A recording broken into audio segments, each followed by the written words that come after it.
All right, get ready, because today we're going deep on the story behind BUFF headwear.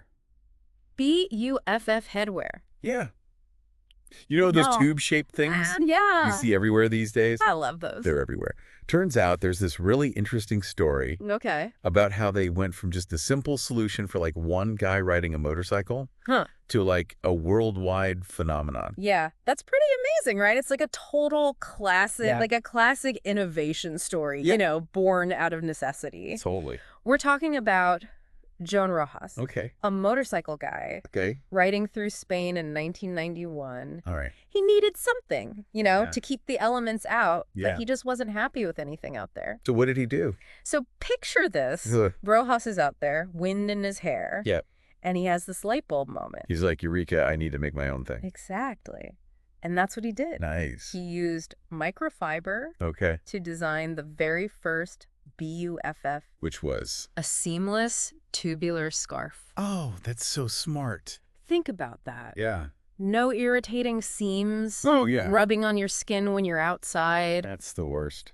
Trying to enjoy yourself. I hate that. It was comfortable, warm, Perfect. totally unlike anything anybody had seen before. That's genius. But okay, here's where it gets really interesting. Okay. I was going through all these sources you sent me. Yeah. And apparently what really made BUFF take off Okay. wasn't just that it worked, but that you could customize it. Yes. This ability to personalize a BUFF was huge. That's amazing. All of a sudden, Yeah. you could have headwear that was tailored to you, Oh, to yeah. your own needs and your style. To your needs and your style. Exactly. Whether you're, hitting the slopes or just running errands. It's like your old express yourself thing, but with practical headwear. Yeah, exactly. Speaking of practical, did you know that the name BUFF actually comes from bufanda, I did. which is Spanish for scarf? Yeah.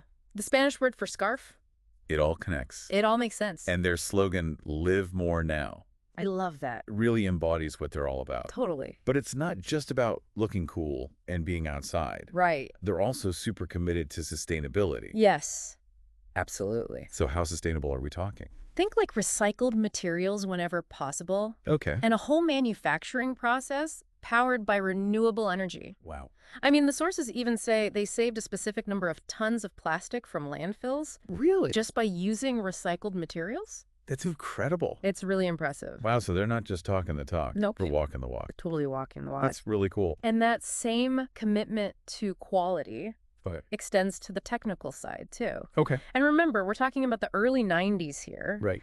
Microfiber was pretty new. Yeah. And Rojas had to figure out some serious design challenges Like what? to create a product that was functional and durable. Yeah. So, walk me through some of those early challenges. What was he up against?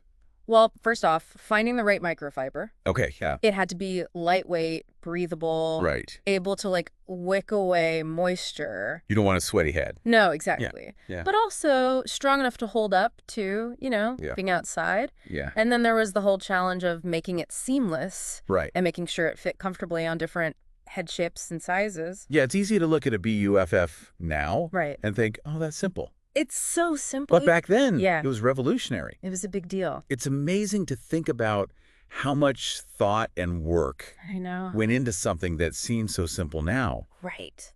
But I guess that's what makes good design, right? Totally. Making something functional and elegant, Mm. but not overcomplicated. Absolutely. And what's so cool is that Rojas didn't start out trying to make some huge brand. Right. He was just trying to solve a problem for himself. It's- But because he was so into what he was doing Yeah. and focused on making something great, Yeah.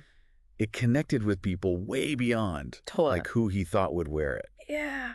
That's such a great point. It really shows the power of authenticity. Yeah. And just genuine passion. Like people can tell when you really believe in something. Yeah, for sure. And that's powerful. And in the case of BUFF, it's clear. Yeah. They're all about quality, Yeah. innovation, sustainability. It comes from a real place. Yeah, it's the real deal. That's a great reminder that sometimes the simplest ideas Yeah, can have the biggest impact. I totally agree. So we talked about how BUFF got started and all the technical stuff. Yeah. But how did they go from like a few Spanish cyclists to being known all over the world? Right. Like what was their marketing strategy? Yeah, how'd they blow up like that? It does seem like they kind of exploded onto the scene. Right. The sources actually talk a lot about athletes and how important they were to BUFF's early growth. Interesting. Ogos was smart, you know? Yeah. He gave his prototypes to local cyclists and skiers, Okay. people who would really use them. So he was like an early influencer marketing genius. Kinda, yeah.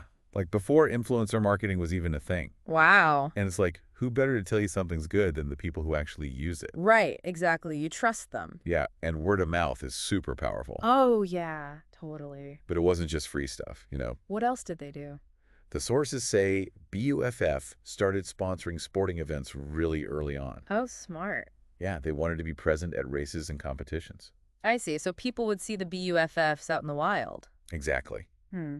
And it wasn't just about being seen. Okay. It was about associating themselves with that, like, Yeah. adventure and achievement vibe. Yeah, that makes sense. It's like they were building a whole community around their brand. That's cool. And remember how we talked about customizing? Mm-hmm. That was a big part of their global expansion, too. How so? Well, think about it. Okay. By offering tons of designs and colors, Yeah. they could appeal to different cultures and markets. Right. What works in one place might not work somewhere else. Exactly. They weren't just selling a product. Right. They were selling a lifestyle. A way to express yourself. Yeah. And stay protected from the elements at the same time. Yeah, I get it. And clearly that worked for people all over the world. It's a good formula.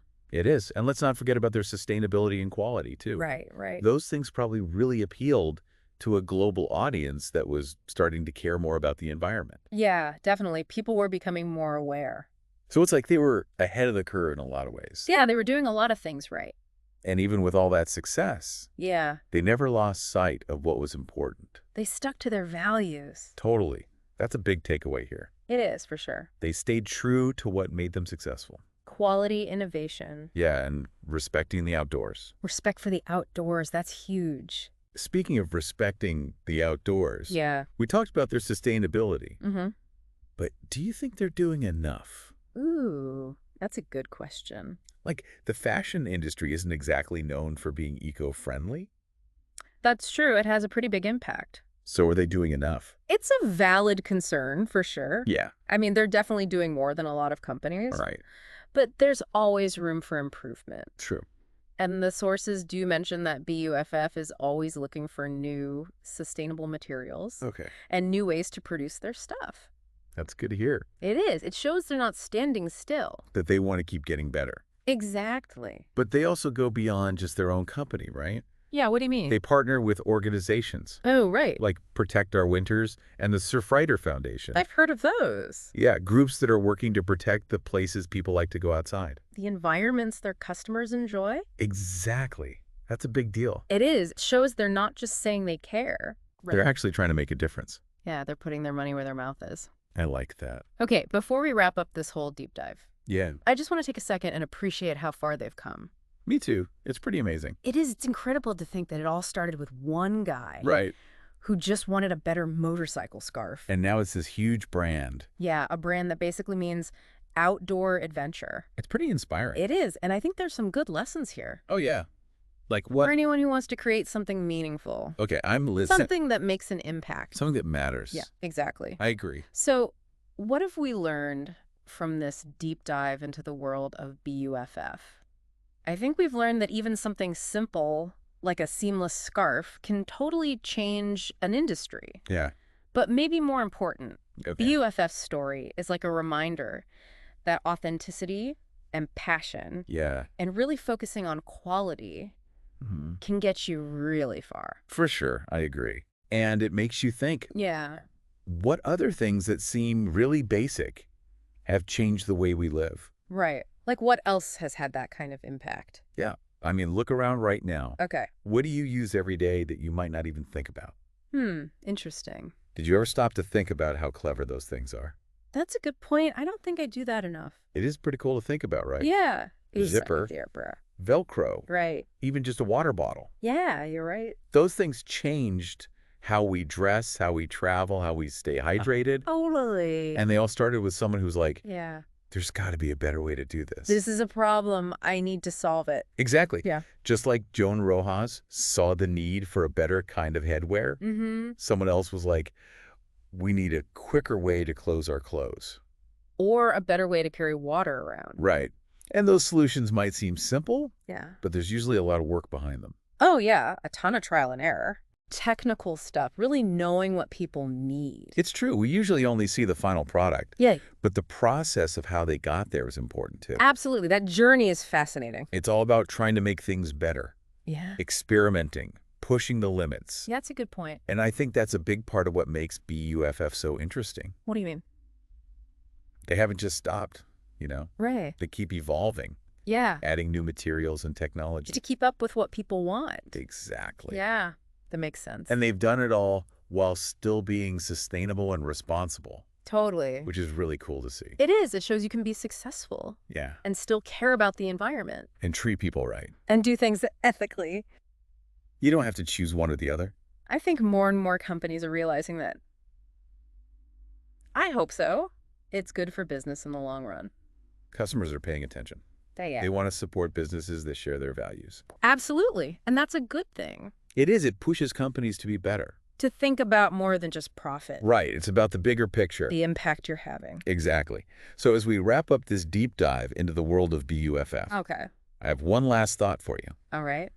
Don't underestimate your own ideas. That's interesting. You never know. That little thing you've been working on Yeah. could be the next BUFF. The next big thing. Yeah, the thing that changes everything. The game changer. Right. That's a good way to put it. It's a reminder that we can all be innovators. Yeah. We all have the potential. All it takes is some curiosity A little creativity. and a lot of passion. And a willingness to try. Well said. That's it for our deep dive today. That was fun. This was made just for you. Yeah. Thanks for listening. So thanks for being here with us on this journey. I enjoyed it.